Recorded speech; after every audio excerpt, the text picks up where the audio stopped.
Magandang gabi po sa inyo lahat, mga minamahal kong mga tagapakinig, mga nagmamahal po sa ating Diyos at sa mga baguhan pa po na makikinig ng salita ng Diyos.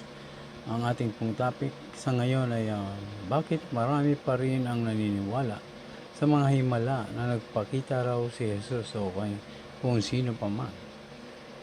So alamin po natin kung ano ang katotohanan. Pakinggan niyo pong mabuti itong ating topic. Basahin muna po natin sa Mateo 24 verse 23.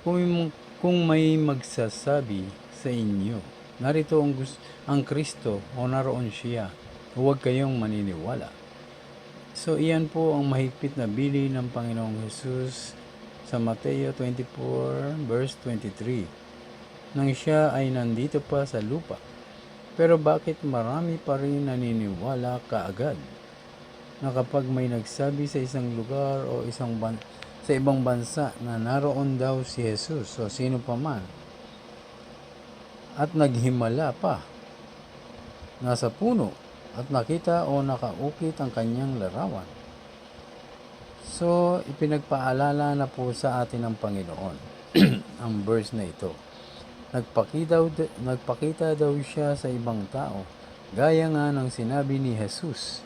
Binalaan na po niya tayo ang lahat na huwag agad maniniwala. Sapagkat ang ating kaalaman ay batay lamang sa salita ng Diyos, sa kanyang salita, sa Biblia. Dito lang po tayo maniniwala at wala nang iba. Hindi po sa haka-haka, hindi sa mga ibang libro, kundi sa libro lamang ng Diyos, ang Biblia. Dahil ito po ang iniwan ng Diyos para pagbasihan natin na ito ay totoo. Ito ay nag-aakay sa matuwid na pamumuhay. So basahin pa natin sa Mateo 24 verse 26 hanggang 27. Kaya't kung sabihin nila sa inyo, naroon siya sa ilang, huwag kayong pumunta roon.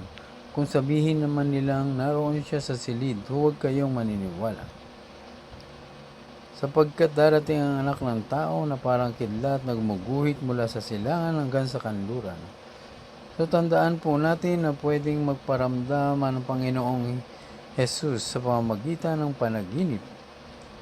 Doon kaniya kakausapin at tulad po ng mga mananampalataya. Tandaan po natin na banal ang Panginoong Diyos at dapat banal din ang lalapit sa Kanya.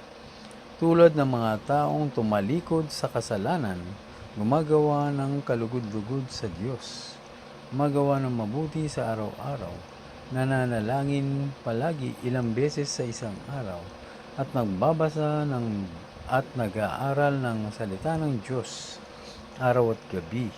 Kailangan po natin na maging malinis tayo kapag haharap tayo sa Diyos. Mananalangin tayo at hihingi ng tawad nang sa gayon maging malinis tayo sa paglapit sa Diyos Ama. Kapag sinabi nila na nagmilagro doon ang Panginoon, huwag agad paniwalaan.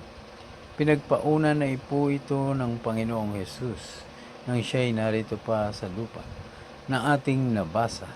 So napakalinaw po nito. Mula sa Old Testament, Genesis, Exodus hanggang kay Zacarias, ay doon na lang nagpakita sa pangitain ng Panginoong Diyos. At sa New Testament naman kay Pablo,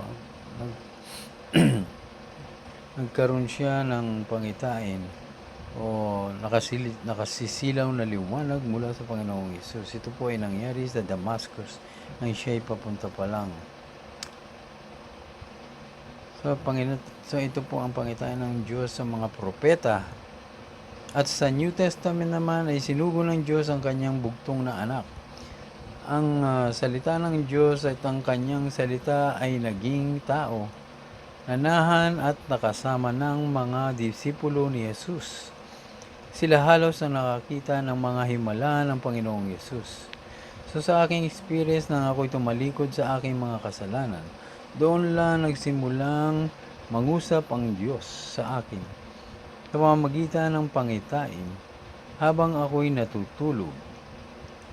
Nagsimula ang pagpapala, pag-iingat niya sa aming pamilya. Hindi kami nagkulang. Siya ang nagpo-provide ng lahat ng aming kailangan. Na sinabi Juan, na unahin muna ang kaharian ng Diyos at isusunod niya ang lahat ng ating mga kailangan. Kaya huwag po tayong palinlang sa mga himala na ibinabalita ng iba. Alalahanin po ninyo na ang dyablo ay tuso, number 1 na sinungaling at mandaraya, na pwede siyang mag-anyong anghel ng kaliwanagan, ngunit kabaligtaran pala. Kaya marami ang naloloko ng dyablo dahil malayo sa Diyos ang mga tao. Mga taong walang pakialam sa kabanalan, sa banal na aklat, ang Biblia, na ang nasa puso nila ay ang mga nagpapasaya sa kanila, tulad ng pagbababad sa social media. Halos naubos na ang kanilang oras dito, tulad nga ng FB, YouTube at iba pa.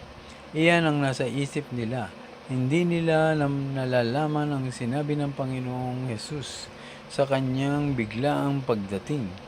Ang mga tao ay nagsasaya, nag-aasawa sa panahon ni Noah, sa araw-araw na ginagawa. Ngunit hindi nila alam na sa araw na iyon ay babalik na si Hesus. Huli na ang lahat. Kapag dumating na si Hesus, hindi na ito maibabalik. Wala ng pag-asa ang mga hindi nakinig at nagsagawa ng aral sa Biblia na itinuro ng mga propeta at disipulo ni Hesus. Katulad ni Pablo, siya po ang naghayag sa atin, sa ating mga hentil, upang tayo magkaroon ng kaligtasan sa pamamagitan ng pananalig kay Hesus. Kaya ang palagi ko pong pinapaalala sa lahat na palaging gumawa ng mabuti at tumulong sa kapwa. Magkakaroon po tayo ng panahon palagi sa Diyos. Magkaroon po tayo ng takot sa ating Diyos. Huwag mababad ng sobra sa social media at palaging magbasa araw at gabi ng Biblia. Sa gayon ay giginhawa po tayo at magtatagumpay na sinabi niya sa Joshua 1 verse 8. At sa buhay, magtatagumpay po tayo sa ating buhay na kasama ang Diyos. Kapag nakikinig po tayo at nagbabasa ng Biblia, ay magkakaroon tayo ng karunungan at hindi basta maniniwala sa mga himala na ginagawa ng dyablo. So maging katulad po tayo ng ahas na maging matalino, sabi ng Panginoong Hesus. So, pakaisipin po natin mabuti ang sinabi ng Diyos, sinabi ng Panginoong Hesus sa kanyang salita sa Biblia, na pinagpauna na po niya ito, na huwag po tayong maniniwala basta. Naway may napulot po kayong aral sa ating topic, at naway nabuksan ang inyong puso't isipan, na sa Diyos lamang tayo mananalig. Darating po ang Panginoong Hesus sa oras na hindi natin nalalaman. Kaya, mas mabuti pong gumawa tayo ng mabuti. Pag dumating na po siya at nasumpungan tayong hindi gumagawa ng mabuti o gumagawa tayo ng masama, alam niya na po ang kahihinatnan natin sa dagat-dagatang apoy. Kung ano po ang ginawa natin dito sa lupa, yun po ang mangyayari sa huling paghuhukom. Doon po tayo huhusgahan ng Diyos. Kapag masama po ang ginagawa natin, alam niya na po kung saan tayo mapupunta. Pero habang buhay po tayo, may pag-asa. Pag-asa tayong magbago, may pag-asa tayong sumunod sa ating Diyos. At tanggapin ang Panginoong Hesus ng buong puso. Humingi po tayo ng tawad sa ating Diyos, tumalikod sa ating mga kasalanan, at sumunod tayo sa ating Diyos. Magbasa po na tayo ng Biblia araw at gabi.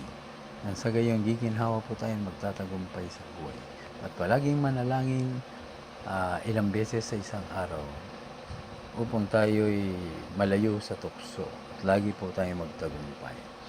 Palain nawa ang kayong lahat ng mga nakikinig ng salita ng Diyos sa ngalan ng Ama, ng Anak, ng Espiritu Santo. At lahat kayo na may mga sakit, anumang sakit ang merong sa inyo ngayon, sa mga sakit na cancer, high blood, diabetes, sakit sa paa, sakit sa likod, o sakit sa tadya, sa tiyan, sa leeg, merong makayang bukol, in the mighty name of Jesus, lumapit po kayo sa Panginoong Hesus, sapagkat ang Panginoong Hesus at the great healer. Kapag taimtim po ang ating panalangin, tayo'y tutugunin kaagad ng Panginoon. Sapagkat ang mga nagpapakumbaba ay nalulugod ang ating Diyos at gumagawa ng mabuti. Salamat po sa inyong lahat. Sa pangalan ni Jesus, Amen. God bless po. Praise God.